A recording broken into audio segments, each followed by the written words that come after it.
Շիրակի մարզում Թուրքիային սահմանակից շատ գյուղեր կան։ Որոշ գյուղերի հենց միջով է անցնում սահմանը բաժանող փշալարը։ Այս փշալարերը մնացել են խորհրդային տարիներից, հիմա սահմանը հսկում են հայ ու ռուս սահմանապաները։ Հետաքրքիր է, որ թուրքական կողմից որքան հնարավոր եղավ տեսախցիկի օբյեկտիվով արձանագրել, սահմանի երկայնքով փշալարեր չկան։ Միայն սահմանապաների համար նախատեսված աշտարակներն են, այն էլ ավելի քիչ, քան հայկական կողմում։ Ուղևորվենք Ջրապի գյուղ, որը սահմանակից է Թուրքիային։ Ջրափեցի Յասաբեկ Խաչատրյանը հիշում է, թե ժամանակի ընթացքում ինչ է փոխվել սահմանի երկու կողմում ապրողների համար։ 60-ական թվականներից հիշում եմ, այդտեղ կամուրջ կար, հիմա ջրի տակը չի երևում, մեր կամուրջը 9-ից 10-րդ դարերում կառուցված է Աշոտ Երգատի ժամանակ։ Գալիս են 3 թուրք սահմանապանները անից, եկել են Բոմի գյուղ կար, Աղին գյուղի մոտ, Քինադեն ասում։ Գալիս այդտեղ հերթափոխվում էին, հրացանեն ուշին, պես բան չկար սահմանախախտում կամ հայտ տեսնեին խփին, բան, ոչ մի բան այդպես։ Այս սարի վրա ինչ է գրված։ Դենք է վատան, սա մեր օջախն է, այնտեղ էլ ուրիշ բան է գրած է Երջանիկենա թուրք է ծնվում, թե ինչ համար Երջանիկենին դել արդեն իրանք գիտեն։ Երբ պատվարը կառուցին պլատինան, այդ գրությունները նոր են հայտնվել։ 53 թվականին ծնվեց, պես բան չկար գրած։ Դեսի նոր էս վերջի 30 տարի 80 թվականներից հետո նոր կրին էլի։ Նախքան այդ ոնց որ ասենք թե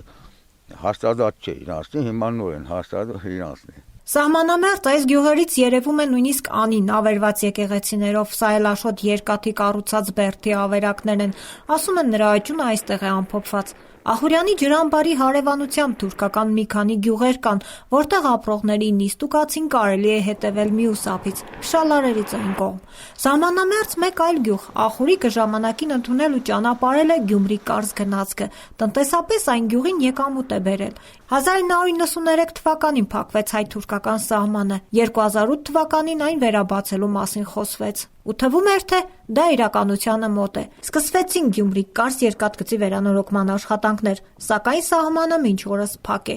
Ախուրիկցիներից շատերը ժամանակին աշխատել են երկաթգծում ու նշում են, որ եթե սահմանը բացվի, տնտեսապես Շիրակի մարզը կշահի։ Սահմանի բացումը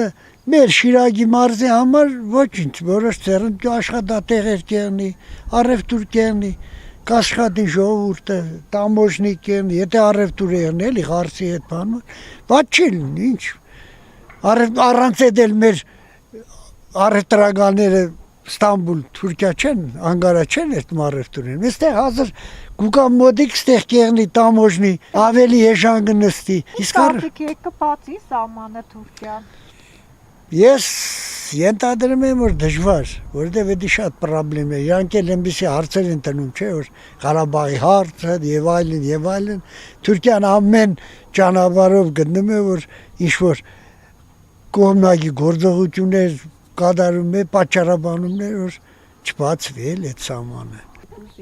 Տնտեսապես մեր գյուղը չէ կարող է առևտուր լիներ, մի քիչ լավանալ վիճակը, բայց թե ինչ են էլի։ Տնտեսապես ձեռք կտար փաստորեն։ Կտար, եթե առևտուր են, սովետական ժամանակներում լավ էր։